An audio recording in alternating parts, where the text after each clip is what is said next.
Hello नमस्कार दोस्तों, एक नए वीडियो में आप सभी को स्वागत करते हैं। दोस्तों आगे हैं बिहार दरोगा, बिहार पुलिस और बीपीएससी टीचर्स, खास करके बिहार दरोगा, बिहार पुलिस और बीपीएससी टीचर के लिए जीके जीएस का भंडारा लेकर आ गए हैं। दोस्तों छोड़िएगा तो सभी लोग पछताइएगा। दोस्तों इससे बेहतर मौका कोई नहीं है। बहुत मस्त मॉक टेस्ट लेकर आए हैं। दोस्तों आप सभी मॉक टेस्ट मेरे साथ लगाइए। वीडियो अच्छा लगता है ज़्यादा से ज़्यादा लोगों को शेयर कीजिए, अपने दोस्तों को बताइए कि मॉक टेस्ट फ्री में मराया जा रहा है। आप लोग मारिए और ज़्यादा से ज़्यादा जितना रिवाइज करिएगा, जितना प्रैक्टिस करिएगा दोस्तों, उतना आप लोगों के लिए बेहतर होगा। दोस्तों ठीक है दोस्तों, हम आगे मॉक टेस्ट लेकर, जो कि बिहार पुलिस के लिए तो रामबाण से एक भी क्लास आपका छूटेगा दोस्तों तो आपका 5-6 नंबर कम जाएगा मेरिट एग्ज़ाम में। दोस्तों इसीलिए मेरिट तो बनेगा फिजिकल और बिहार पुलिस में। दोस्तों क्वालिफाई करना उतना ही कठिन है, क्योंकि 21,000 पोस्ट अभी से अगर जो आप मेरे साथ रेगुलर तैयारी करिएगा दोस्तों तो आपका बेड़ा हम पार करा देंगे। हम गारंटी लेते हैं कि आपका बेड़ा हम पार करा देंगे दोस्तों, बशर्ते आप मेरे साथ जुड़े रहिए। 3-4-5 महीना सबको भूल जाइए दोस्तों, क्योंकि जल्दी ही एग्ज़ाम ले लेगा, क्योंकि अगला साल लोकसभा का चुनाव है, जल्दी एग्ज़ाम लेगा दोस्तों। तो आइए दोस्तों वीडियो शुरू करते हैं। बिहार दरोगा, बीपीएससी टीचर और बिहार पुलिस के लिए जीके डीएस का मॉक टेस्ट का पहला वीडियो लेकर आए दोस्तों। वीडियो अच्छा लगता है ज़्यादा से ज़्यादा लोगों को शेयर किए, अपने दोस्तों को बताइए और चैनल को सब्सक्राइब कीजिए दोस्तों। ठीक है दोस्तों, अपने आस पड़ोस सगे संबंधी को बताइए। ठीक है दोस्तों चैनल के बारे में। तो ये पहला क्वेश्चन शुरू करते हैं दोस्तों। पहला क्वेश्चन है दोस्तों कि भारतीय राष्ट्रीय कांग्रेस के प्रथम अध्यक्ष कौन था? तो इसका सही आंसर है WC बनर्जी, यानी कि बोयमेश चंद्र बनर्जी। इसका सही आंसर क्या है? बोयमेश चंद्र बनर्जी। भारतीय राष्ट्रीय कांग्रेस स्थापना कब हुआ था? 1885 में इसका स्थापना हुआ था। ठीक है दोस्तों, इसका संस्थापक था एओ हुम। भारतीय राष्ट्रीय कांग्रेस के संस्थापक एओ हुम। ठीक है, तो इसका सही आंसर क्या है? WC बनर्जी, यानी बोयमेश चंद्र बनर्जी। भारतीय राष्ट्रीय कांग्रेस के प्रथम अध्यक्ष बोयमेश चंद्र बनर्जी। 2 नंबर प्रश्न है, कथकली किस राज्य का लोक नृत्य है? कथकली किस राज्य का लोक नृत्य है? बहुत पूछा जाता है दोस्तों। कथकली केरल का। कथकली किस राज्य का लोक नृत्य है दोस्तों? कथकली केरल राज्य का लोक नृत्य है। ठीक है दोस्तों, कथकली केरल का। अगला प्रश्न 3 नंबर है, भारत का सबसे बड़ा बंदरगाह कौन सा है? भारत का सबसे बड़ा बंदरगाह है मुंबई बंदरगाह। कौन सा? मुंबई। इसका वर्तमान नाम क्या है? नाहवा शोभा, उसी का नाम है मुंबई। नाहवा शोभा, इसको जवाहरलाल नेहरू बंदरगाह के भी नाम से जाना जाता है। ठीक है दोस्तों, कांडला बंदरगाह कहाँ? कांडला गुजरात में है दोस्तों। कांडला गुजरात में है। वह विशाखापट्टनम, जो कि हैदराबाद तेलंगाना में ही पड़ता है, चेन्नई तमिलनाडु में है दोस्तों। आइए 4 नंबर है, कावेरी जल विवाद किन 2 राज्यों के बीच है? कावेरी जल विवाद किस 2 राज्यों के बीच में है? तो 4 नंबर का सही आंसर तमिलनाडु और कर्नाटक के बीच। कर्नाटक तथा तमिलनाडु के बीच कावेरी जल विवाद है।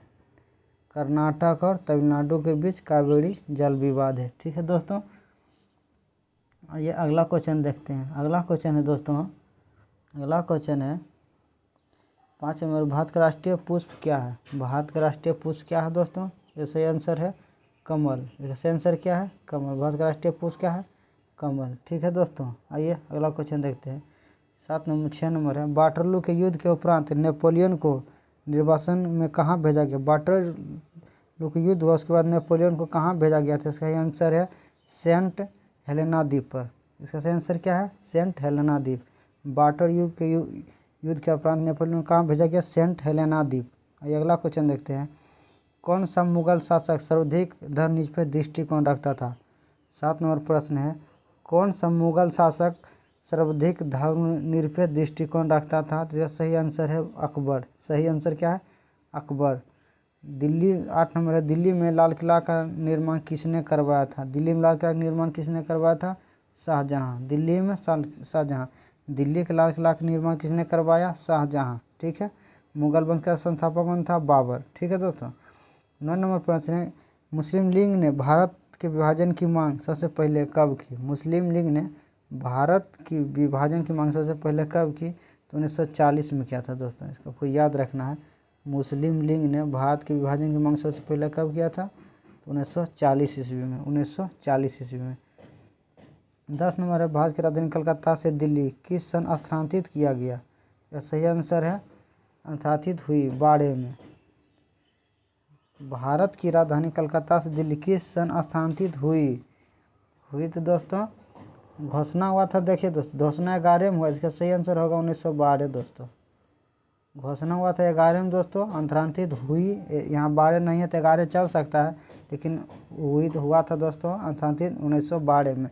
घोषणा 11 में हुआ, 11 में हुआ था दोस्तों, 11 ऑप्शन में नहीं है, इसलिए 12 इसका सही, 11 सही आंसर है, इसे 12 इसका सही आंसर होना चाहिए। ठीक है, 11 नंबर प्रश्न है, पानीपत का तीसरा युद्ध कब हुआ था दोस्तों? तो पानीपत का तीसरा युद्ध कब हुआ था दोस्तों? ये सही आंसर है 1761 में। पानीपत का प्रथम युद्ध कब हुआ, आपको कमेंट करके बताना है दोस्तों। ठीक है, 12वां प्रश्न है, किस दिन गणराज्य घोषित किया गया? कि भारत किस दिन गणराज्य घोषित किया गया दोस्तों? यह सही आंसर है, इसका सही आंसर देखते हैं क्या है।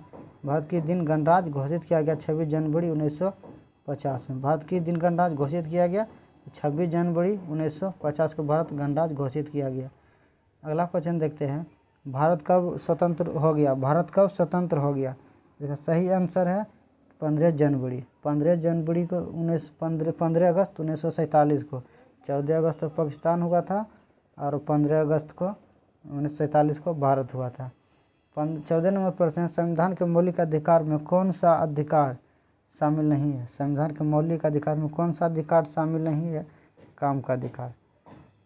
काम का अधिकार मौलिक अधिकार नहीं है। ठीक है, आपको याद रखना है। 15 नंबर, राज्यसभा के सदस्यों का कार्यकाल कितना होता है? तो राज्यसभा के सदस्यों का कार्यकाल होता है दोस्तों 6 वर्ष।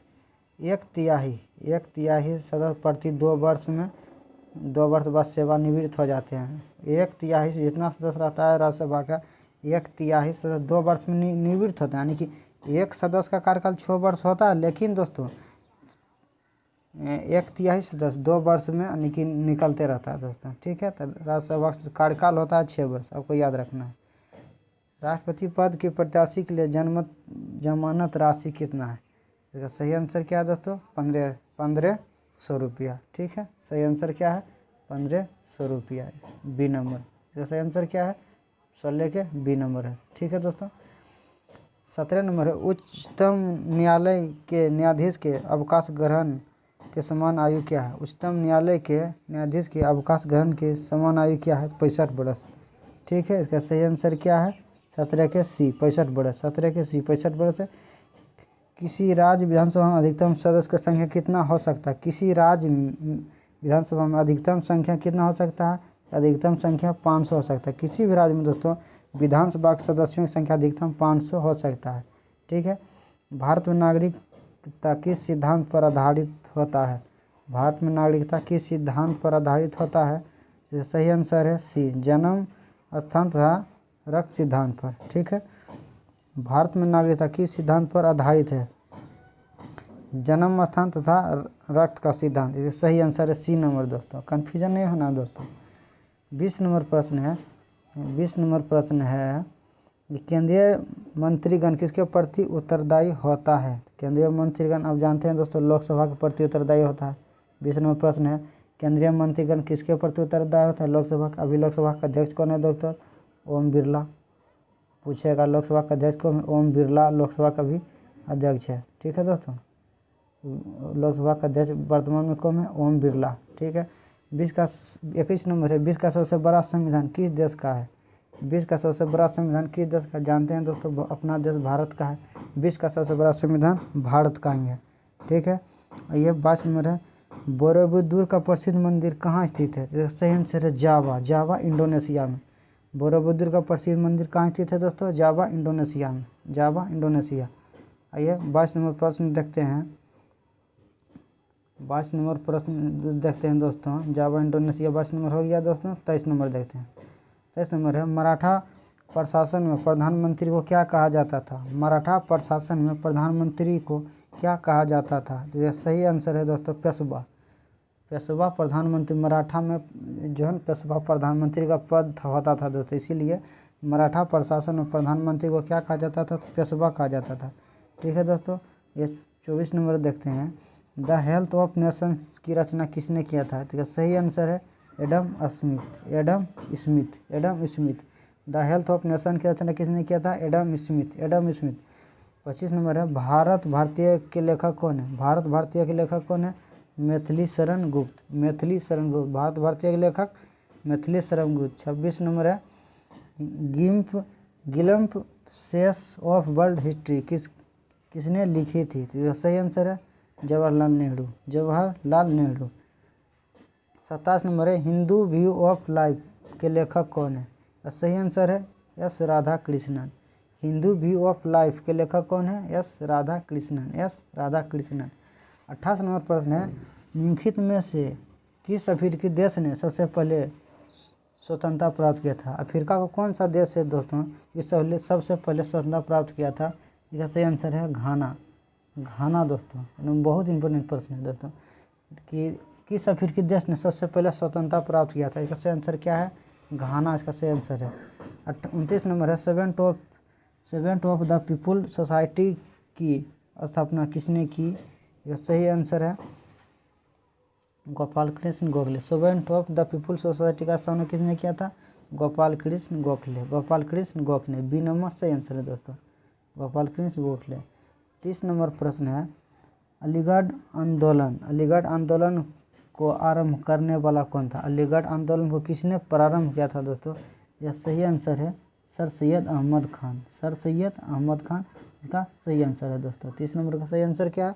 सर सैयद अहमद खान। अलीगढ़ आंदोलन को किसने प्रारंभ किया? सर सैयद अहमद खान। 31 नंबर प्रश्न है अजमेर में किस सूफी संत की दरगाह है? अजमेर में किस सूफी संत की दरगाह है? यह सही आंसर है मोइनुद्दीन चिश्ती।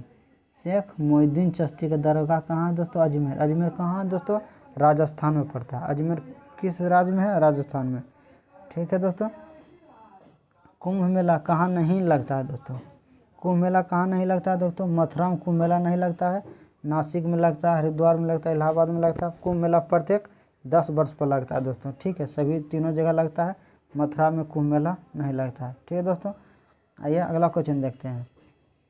अगला क्वेश्चन देखते हैं दोस्तों। 33 नंबर प्रश्न है कि म्यांमार में किस प्रकार की शासन प्रणाली है? 33 नंबर प्रश्न है म्यांमार में किस प्रकार की शासन प्रणाली है?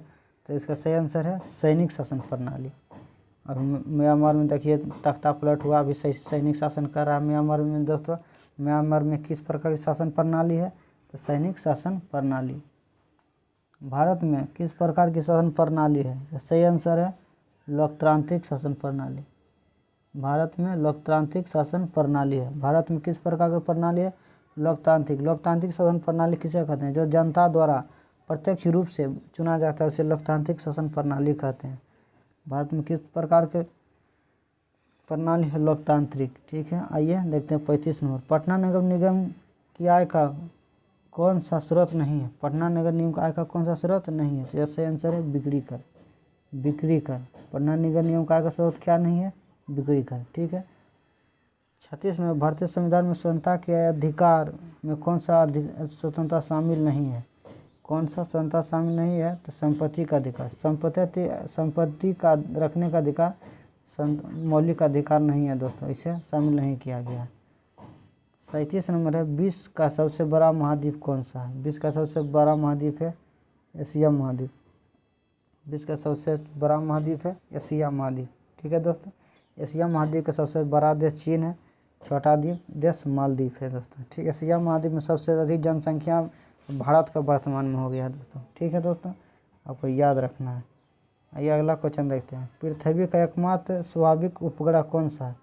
इसका कहने का मतलब पृथ्वी का एकमात्र उपग्रह कौन सा है? सही आंसर है चंद्रमा। इसका सही आंसर क्या है? चंद्रमा पृथ्वी का एकमात्र उपग्रह है चंद्रमा। आइए अगला क्वेश्चन देखते हैं। 39 नंबर कॉफ़ी का सबसे बड़ा उत्पादक देश कौन सा है? कॉफ़ी का सबसे बड़ा उत्पादक देश कौन सा है? इसका सही आंसर है, इसका सही आंसर क्या है दोस्तों? 39 नंबर के ब्राज़ील। कॉफ़ी का सबसे बड़ा उत्पादक देश कौन सा है? ब्राज़ील। सही आंसर है दोस्तों ब्राज़ील। ये अगला क्वेश्चन देखते हैं। चाय का सबसे बड़ा उत्पादक देश कौन सा है दोस्तों? तो सही आंसर है वर्तमान में चीन हो गया दोस्तों। चाय के उत्पादन में वर्तमान में सबसे बड़ा देश चीन है, दूसरा स्थान पर भारत है दोस्तों। ठीक है। भारत में सबसे अधिक चाय का उत्पादन भी होता है और भारत सबसे अधिक चाय का उपभोक्ता भी है, इसलिए चाय का सबसे बड़ा उत्पादक देश कौन सा है? चीन है। ठीक है दोस्तों। आइए अगला क्वेश्चन देखते हैं। अगला क्वेश्चन है कि महाबलीपुरम के मंदिरों का निर्माण किसने करवाया था? महाबलीपुरम के मंदिर का निर्माण किसने करवाया था? सही आंसर है पल्लव वंश। सही आंसर क्या है? पल्लव वंश। पल्लव वंश। ठीक है दोस्तों, इसका सही आंसर क्या है? पल्लव वंश। महाबलीपुरम के मंदिर का निर्माण किसने करवाया था? तो पल्लव वंश ने करवाया था। अगला क्वेश्चन देखते हैं, नीदरलैंड हॉलैंड की मुद्रा, नीदरलैंड या हॉलैंड की मुद्रा को क्या कहा जाता है? यानी कि नीदरलैंड की मुद्रा क्या दोस्तों? नीदरलैंड की मुद्रा है गिल्डर। गिल्डर। नीदरलैंड की मुद्रा क्या है? गिल्डर। गिल्डर। गिल्डर। ठीक है दोस्तों, आइए अगला प्रश्न देखते हैं। अगला प्रश्न है, विश्व जनसंख्या दिवस कब मनाया जाता है? तो सही आंसर है 11 जुलाई। सही आंसर क्या है? 11 जुलाई। विश्व जनसंख्या दिवस कब मनाया जाता है? 11 जुलाई। अगला क्वेश्चन देखते हैं, खगोलीय पिंड संबंधी ज्ञान को क्या कहा जाता है? खगोलीय पिंड संबंधी ज्ञान को क्या कहा जाता है? इसका सही आंसर है एस्ट्रोनॉमी। खगोलीय पिंड के अध्ययन भी आप बोल सकते हैं, इसे क्या कहा जाता है? एस्ट्रोनॉमी। एस्ट्रोनॉमी। खगोलीय पिंड का संबंधी ज्ञान या अध्ययन को क्या कहते हैं? एस्ट्रोनॉमी। खगोलीय पिंड के अध्ययन को क्या कहते हैं? एस्ट्रोनॉमी। एस्ट्रोनॉमी। अगला क्वेश्चन है, गीत सेठी का संबंध किस खेल से है? गीत सेठी का संबंध किस खेल से? इसका सही आंसर है दोस्तों बिलीडियर्स। गीत सेठी का संबंध किस खेल से है? सही आंसर है बिलीडियर्स से। बिलीडियर्स। ठीक है दोस्तों, आइए अगला क्वेश्चन देखते हैं। अगला प्रश्न है दोस्तों, बिलीडियर्स हो गया, गीत सेठी का संबंध किस खेल से है? बिलीडियर्स से। बिलीडियर्स। अगला प्रश्न है, किस खेल का प्रारंभ इंग्लैंड में हुआ? किस खेल का प्रारंभ इंग्लैंड में हुआ? तो इसका सही आंसर है क्रिकेट। क्रिकेट का जन्म इंग्लैंड में हुआ। इंग्लैंड का राष्ट्रीय खेल भी क्रिकेट है दोस्तों। भारत का राष्ट्रीय खेल पूछेगा तो क्या है? भारत का राष्ट्रीय खेल हॉकी है। भारत का राष्ट्रीय खेल क्या है? हॉकी। पाकिस्तान का भी राष्ट्रीय खेल क्या है? हॉकी है। ठीक है दोस्तों, आपको यह सब याद रखना दोस्तों, बहुत इंपॉर्टेंट फैक्ट है। कोणार्क मंदिर किस भगवान को समर्पित है? कोणार्क मंदिर किस भगवान को समर्पित है? सही आंसर है सूर्य को। कोणार्क मंदिर कहाँ है दोस्तों? कोणार्क मंदिर उड़ीसा में है दोस्तों। कहाँ है? उड़ीसा। उड़ीसा में दोस्तों कोणार्क मंदिर कहाँ है? उड़ीसा में। किस भगवान से संबंधित है? भगवान सूर्य से संबंधित है। 48वां क्वेश्चन है, संयुक्त राष्ट्र संघ यूएनओ के प्रथम महासचिव कौन थे? संयुक्त राष्ट्र संघ या यूएनओ के प्रथम महासचिव कौन थे? सही आंसर है त्रिगबेली। इसका सही आंसर क्या है? त्रिगबेली। त्रिगबेली। ठीक है दोस्तों, इसका सही आंसर क्या है? त्रिगबेली। 49 नंबर है, संयुक्त राष्ट्र संघ का कार्यालय कहाँ स्थित है? संयुक्त राष्ट्र संघ का कार्यालय कहाँ स्थित है? इसका सही आंसर है न्यूयॉर्क। इसका सही आंसर क्या है? न्यूयॉर्क। संयुक्त राष्ट्र संघ का कार्यालय कहाँ स्थित है? न्यूयॉर्क में। 50 नंबर प्रश्न है, भारत में सूती वस्त्र उद्योग का पहला कारखाना कलकत्ता में कब खुला था? इसका सही आंसर है 1818 में। इसका सही आंसर क्या है दोस्तों? 1818 में। 1818 में। सही आंसर है 1818 में। भारत में सूती वस्त्र का पहला कारखाना कलकत्ता में खुला था 1818 में। ठीक है दोस्तों, आइए अगला क्वेश्चन देखते हैं। दिल्ली में विजय घाट की किस समाधि है? दिल्ली में विजय घाट किसी समाधि है को बताना है। ऐसे आंसर है लाल बहादुर शास्त्री। लाल बहादुर शास्त्री। विजय घाट किससे संबंधित है? लाल बहादुर शास्त्री। राजघाट पूछेगा दोस्तों, राजघाट तो महात्मा गांधी। राजघाट महात्मा गांधी। ठीक है दोस्तों, आइए अगला क्वेश्चन देखते हैं। अगला क्वेश्चन है 52 नंबर, भारत में प्रथम दूरदर्शन केंद्र 15 सितंबर 1959 को कहाँ स्थापित किया गया था? भारत में प्रथम दूरदर्शन केंद्र 15 सितंबर 1959 में कहाँ स्थापित किया गया था? इसका सही आंसर है नई दिल्ली। सही आंसर क्या है दोस्तों? नई दिल्ली। पहला दूरदर्शन केंद्र कहाँ स्थापित किया गया था? नई दिल्ली में। अगला प्रश्न है, किसी भारतीय राज्य की प्रथम महिला राज्यपाल कौन थी? किसी भारतीय राज्य की प्रथम महिला राज्यपाल कौन थी? इसका सही आंसर है सरोजिनी नायडू। सरोजिनी नायडू।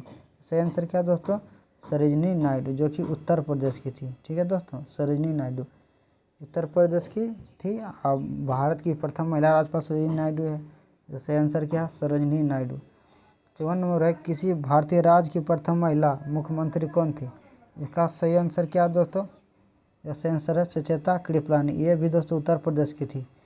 किसी भारतीय राज्य की प्रथम महिला मुख्यमंत्री भी उत्तर प्रदेश की सुचेता कृपलानी बनी थी, और प्रथम महिला राज्यपाल भी उत्तर प्रदेश में बनी थी, उसका सरोजिनी नायडू था। इसका सही आंसर है सचिता कृपलानी। सचिता कृपलानी। भारत में यह कौन प्रमाणित करता है कि अमुक विधेयक धन विधेयक है। भारत में कौन प्रमाणित करता है कि अमुक विधेयक धन विधेयक है या नहीं है? या सही आंसर है लोकसभा अध्यक्ष। लोकसभा अध्यक्ष, सही आंसर क्या है? लोकसभा अध्यक्ष। अगला क्वेश्चन देखते हैं। प्रथम एशियाई खेल सन 1951 में कहाँ हुआ था? प्रथम एशियाई खेल का आयोजन कहाँ हुआ था? इसका सही आंसर है दोस्तों नई दिल्ली। प्रथम एशियाई खेल का आयोजन कहाँ हुआ था? नई दिल्ली 1951 ईस्वी में। कहाँ हुआ था? नई दिल्ली में 1951 ईस्वी में। अगला क्वेश्चन देखते हैं दोस्तों। अगला क्वेश्चन है बरौनी ताप बिजली कहाँ स्थित है? बरौनी ताप बिजली घर कहाँ स्थित है? इसका सही आंसर है दोस्तों अपना बिहार में। बरौनी कहाँ स्थित है? बिहार में दोस्तों। ठीक है, बरौनी ताप बिजली कहाँ स्थित है? बिहार में। ठीक है दोस्तों, आइए अगला प्रश्न देखते हैं। अगला प्रश्न है भारत का प्रथम बोलने वाला चलचित्र कौन सा था? यानी कि भारत का प्रथम बोलने वाला चलचित्र कौन था? फिल्म जो है दोस्तों, इसका सही आंसर है आलम आरा। भारत का पहला बोलने वाला चलचित्र कौन सा था? सही आंसर है आलम आरा। आलम आरा, सही आंसर है आलम आरा। ठीक है, 59 नंबर है कि गांधी फिल्म में कस्तूरबा गांधी की भूमिका किसने निभाई? गांधी फिल्म में कस्तूरबा गांधी की भूमिका किसने निभाया? सही आंसर क्या है दोस्तों? रोहिणी हट्टंगडी। सही आंसर क्या है? रोहिणी हट्टंगडी। कितना इम्पोर्टेंट प्रश्न है दोस्तों, बहुत इम्पोर्टेंट है दोस्तों। गांधी फिल्म में कस्तूरबा गांधी की भूमिका किसने निभाई? रोहिणी हट्टंगी। रोहिणी हट्टंगी, रोहिणी हट्टंगी। ठीक है दोस्तों, गांधी फिल्म में कस्तूरबा गांधी की भूमिका किसने निभाई? रोहिणी हट्टंगी। ठीक है दोस्तों, ये अगला 60 नंबर प्रश्न देखते हैं। 60 नंबर प्रश्न है कि पौधे का मुख्य प्रकाश संश्लेषी अंग कौन सा है? पौधे का मुख्य प्रकाश संश्लेषी अंग कौन सा है? इसका सही आंसर है पत्ती। पौधे का मुख्य प्रकाश संश्लेषी अंग क्या है दोस्तों? पत्ती। सही आंसर क्या है? पत्ती। आइए अगला प्रश्न क्वेश्चन देखते हैं। आनुवंशिकता के नियम का जन्मदाता कौन है? इसका सही आंसर क्या दोस्तों? Geiger Mendel. सही आंसर क्या है? Geiger Mendel. आनुवंशिकता के नियम का जन्मदाता या प्रतिपादक कौन था? Geiger Mendel. कौन से हिंदी कवि का संबंध भक्ति परंपरा से था? वह कौन सा हिंदी कवि था जिसका संबंध भक्ति परंपरा से था? सही आंसर है दोस्तों 1 नंबर रहमान रस खान। सॉरी दोस्तों, रस खान। कौन सा हिंदी कवि का संबंध भक्ति परंपरा से था? उसका सही आंसर है रस खान।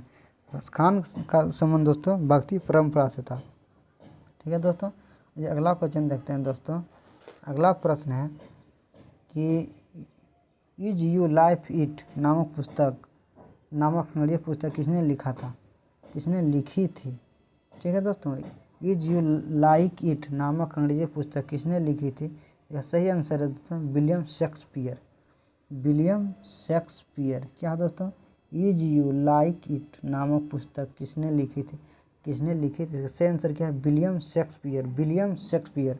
दोस्तों मेरिट बना में ये सब क्वेश्चन बहुत कम देगा, बहुत इंपॉर्टेंट प्रश्न है दोस्तों। आपको एक भी क्वेश्चन इग्नोर नहीं करना। जो नहीं जानते हैं दोस्तों बार बार देखिए, बार बार देखने के बाद आपको क्या दोस्तों माइंड में सेट हो जाएगा दोस्तों। इसीलिए बार बार वीडियो को देखिए और अपने दोस्तों को बताइए कि हम बिहार पुलिस दरोगा के लिए मॉक टेस्ट शुरू हो चुका है दोस्तों। ज़्यादा से ज़्यादा संख्या में लोगों को शेयर कीजिए दोस्तों। आइए अगला क्वेश्चन देखते हैं। कीमतें प्रायः कम होती है, इसका सही आंसर क्या दोस्तों? इकोनॉमिक्स का प्रश्न है दोस्तों। ऐसा क्वेश्चन बिहार पुलिस में अधिकांश पूछा जाता है दोस्तों। कीमतें प्रायः कम होती है जब, इसका सही आंसर क्या दोस्तों? जब आर्थिक मंदी हो। जब मंदी होगा दोस्तों बाजार में नहीं बिकेगा कोई सामान, स्वाभाविक है दोस्तों उसका कीमत कम हो जाएगा। यही प्रश्न कर रहा है, कीमतें प्रायः कम होती है, कब कम होता है? जब आर्थिक मंदी हो। इसका सही आंसर क्या? सी नंबर सही आंसर होगा दोस्तों। सही आंसर क्या है? C number. जब आर्थिक मंदी होगा तो कीमत स्वाभाविक है कम हो जाएगा दोस्तों। 65 नंबर प्रश्न है, भारतीय रिजर्व बैंक ऑफ इंडिया का स्थापना कब हुआ? रिजर्व बैंक ऑफ इंडिया का स्थापना कब हुआ दोस्तों? इसका सही आंसर क्या है? सही आंसर है 1 अप्रैल 1935। 1 अप्रैल 1935 रिजर्व बैंक ऑफ इंडिया का स्थापना कब हुआ? 1 अप्रैल 1935। राष्ट्रीयकरण हुआ 1949 में। रिजर्व बैंक का राष्ट्रीयकरण कब हुआ? 1 जनवरी 1949 में। राष्ट्रीयकरण बहुत पूछता है दोस्तों, राष्ट्रीयकरण। राष्ट्रीयकरण हुआ 1 जनवरी 1949 को। जैसे भारतीय रिजर्व बैंक का स्थापना कब हुआ, जैसे आंसर है 1 अप्रैल 1935। भारतीय रिजर्व बैंक का स्थापना 1 अप्रैल 1935। रिजर्व बैंक का मुख्यालय कहाँ दोस्तों, इसका मुख्यालय है मुंबई। रिजर्व बैंक का मुख्यालय कहाँ है, मुंबई में इसका मुख्यालय है। ठीक है दोस्तों, ये अगला प्रश्न देखते हैं। अगला प्रश्न है कि रिजर्व बैंक ऑफ इंडिया का राष्ट्रीयकरण कब हुआ दोस्तों। देखिए आ गया क्वेश्चन दोस्तों, रिजर्व बैंक ऑफ इंडिया का राष्ट्रीयकरण कब हुआ, इसका आंसर 1 जनवरी 1949। ये बताए थे दोस्तों, इसका राष्ट्रीयकरण कब हुआ, 1 जनवरी 1949। 1 जनवरी 1949। ये अगला क्वेश्चन देखते हैं दोस्तों। अगला प्रश्न है दोस्तों कि भारत का केंद्रीय बैंक कौन सा है। भारत का केंद्रीय बैंक कौन सा है, सही आंसर है दोस्तों reserve bank of India. Reserve bank of India सभी बैंकों का नियमन करता है दोस्तों, यही भारत का केंद्रीय बैंक है दोस्तों। ठीक है दोस्तों, इसीलिए इसका सही आंसर क्या है, भारत का केंद्रीय बैंक कौन सा है, रिजर्व बैंक ऑफ इंडिया। दोस्तों ये पहला मॉक टेस्ट था दोस्तों। अगर जो आपको वीडियो अच्छा लगता है दोस्तों तो ज़्यादा से ज़्यादा लोगों को शेयर कीजिए, चैनल को सब्सक्राइब कीजिए। ठीक है दोस्तों, मिलते हैं अगला वीडियो में दोस्तों, तब तक के लिए जय हिंद, नमस्कार दोस्तों।